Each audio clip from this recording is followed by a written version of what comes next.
Happy New Year, guys! Hey guys, welcome to my video and welcome to the end of 2021.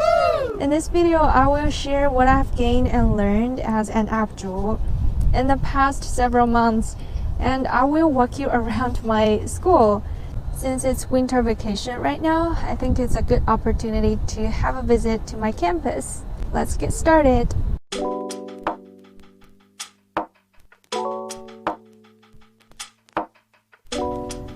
So first of all, I would say the biggest gain would definitely be the improvement in my English speaking.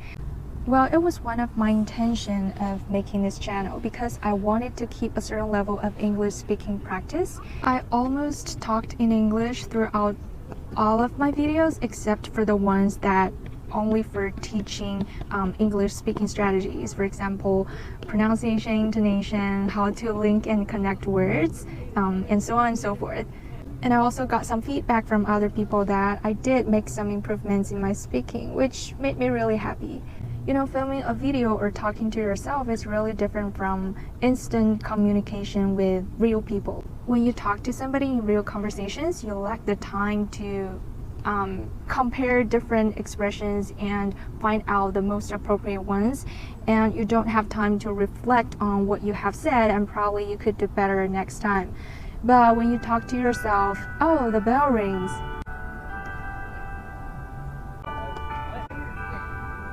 So yeah, I feel grateful if my videos helped you practice your speaking or listening. But at the same time, making videos and posting English videos, the action itself is helping me to improve my English as well. I didn't expect so many people on campus because it's during the winter vacation, and yeah, it's the holiday season. People are supposed to gather together and enjoy family dinner or something, but they're on campus. I don't know why. And some people ask me if I could give them my scripts, but I don't have any scripts except for some like bullet points or the overall structure I'm gonna talk about in each video. I did try writing scripts for my videos because there were occasions that I felt inspired and I just tried to write everything down. But it turned out I never followed my script.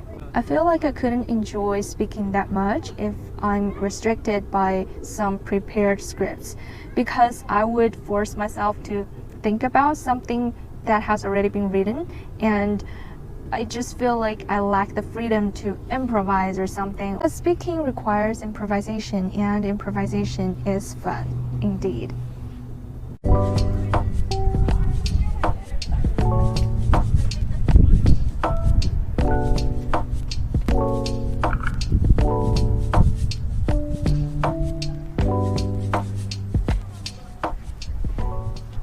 Okay, now I'm sitting in front of the library, the oldest library.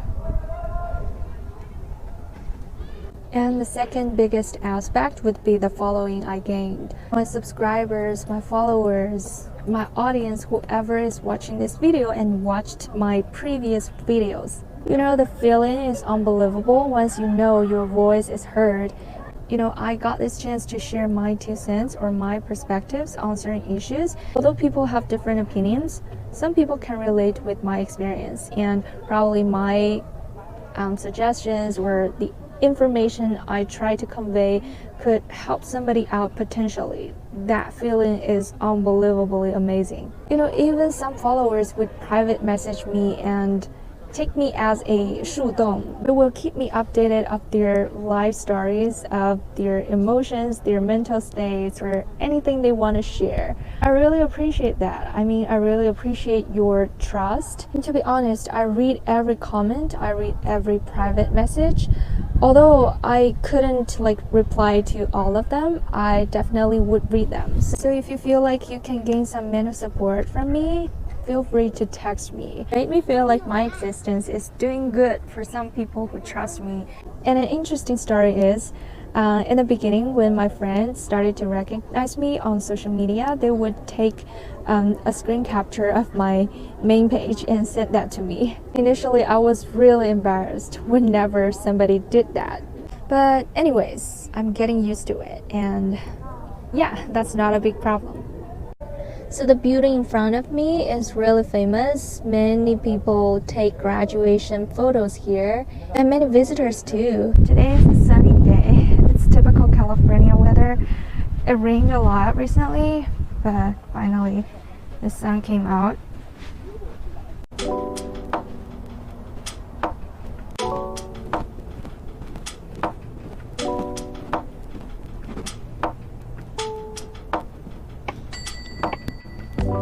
I'm sitting in front of one of my favorite buildings on campus. I came here a lot to study. It's spacious, it's modern, and it's close to almost everywhere. Okay, so I'm going to talk about money in front of this fancy building. So as an up主, I did earn some money in the past several months because Bilibili has 创作激励. You definitely can get monetized just by uploading videos, by getting views and getting coins. 所以投币是很重要的，朋友们。But that's not too much. And talking about advertising for brands, well, I only did advertisements for one brand, one app in my videos. So by collaborating with those brands and advertising for their products, you have to negotiate with the PR, you have to conform to their requirement, their restrictions, their expectations. Yeah, it indeed costs time and effort. And for me, currently I'm not a full-time up主. I don't do this for a living. My priority is still my schoolwork and my main job as a student. Most of the time, I'm 为爱发电, so your support is really important. Remember to 投币 for my videos. And I feel like before advertising for a brand, you need to do the research. I mean, you have to make sure the brand you're advertising is trustworthy, is reliable. You have to be responsible for what you said in your videos, right? You have to be responsible for your audiences, for your followers. Well, with all those being said, I still hope I can earn more in the next year. I mean, who doesn't like money, right? Alright, let's go to the next stop. With all those being said, I really appreciate this platform to share some knowledge, share some strategies, tips, and my opinions and my experience, my observations, or just my thoughts in general. And I feel thankful if people could get some inspiration or find some values from my videos. So always appreciate it. And I'm heading back to my apartment. I wish everybody Happy New Year. Have a great holiday and stay safe wherever you are. I will see you in the next one. Bye bye. 记得一键三连. I wish you guys Happy New Year. Hey guys, welcome and welcome back. I'm making a new series of videos talking about my studying abroad experience in the US. So they're like documentary videos for my own sake, just to record my own experience. And for you guys, I think they will be probably beneficial to three groups of people. First, if you have the plan of studying abroad in the future and you want to learn more about the life here, the academic environment in a developed country, because most people go to study in the developed countries, and I think US is probably one of the most popular choices, right? Okay, second, if you don't have the plan of studying abroad, but you're curious about the life and experience of an international student in a Western country, and you want some information to help you make a decision of whether to study abroad or not in the future. Third, you're not interested in studying abroad, but you want to practice your listening and speaking. Hopefully those videos could be good resources for you because I expect to talk in English throughout the whole series. So in today's video, the first episode of this series, I want to address one essential problem that probably everybody would encounter before making the decision of studying abroad. Is it truly worth it to study abroad?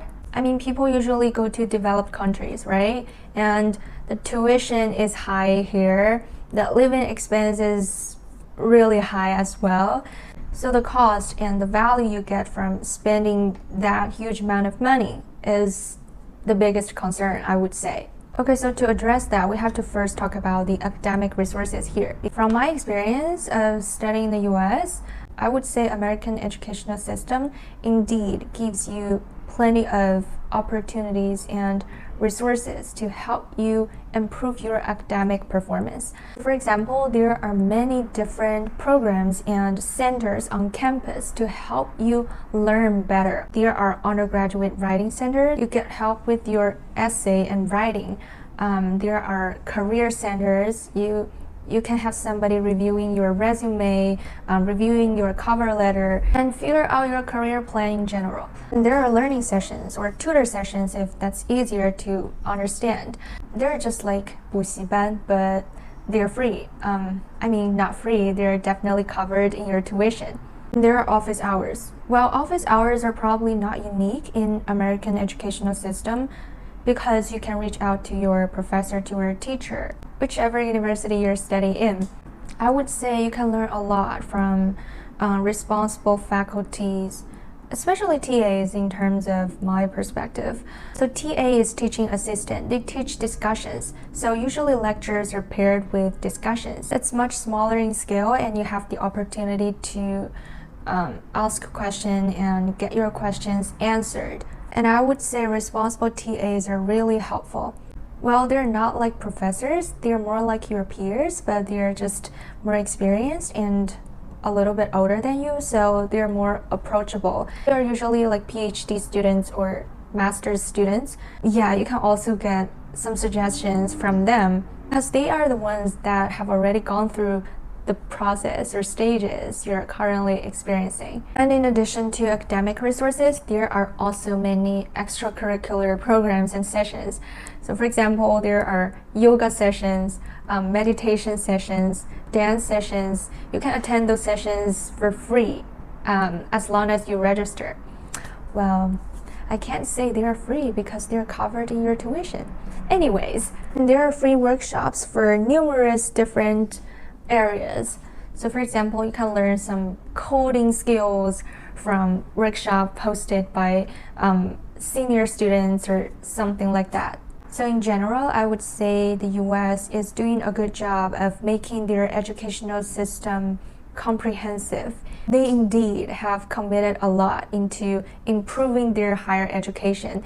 If you take good advantage of those resources they provide, you can learn a lot. I mean, in many aspects, sorry. Second, let's talk about the study itself. How do the courses look like? What are you supposed to do as a student? Well, you have probably heard that students study in the US or Western countries are always chasing after deadlines, which is true because assignments are given sporadically throughout the whole semester or quarter. And there are many different forms of assignments. You have group projects, you have presentation, you might write paper, you might make a website or portfolio, and each assignment constitutes a specific percentage of the final grade, which means it's not a final exam determines all, and you have to study for this course throughout the whole semester or quarter. And the professors here care about you as long as you ask for help,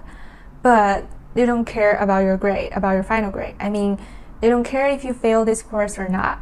So it really depends on your own subjective initiative. So you probably have to learn how to learn in college or in this type of educational system. And the third aspect is about life. What you can gain by studying abroad in terms of your self-development. Well, I think the biggest gain is to be more independent and able to care for yourself and manage your own life.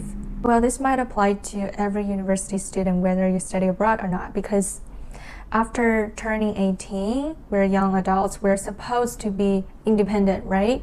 But the American educational system gives you more freedom in terms of managing your study and life.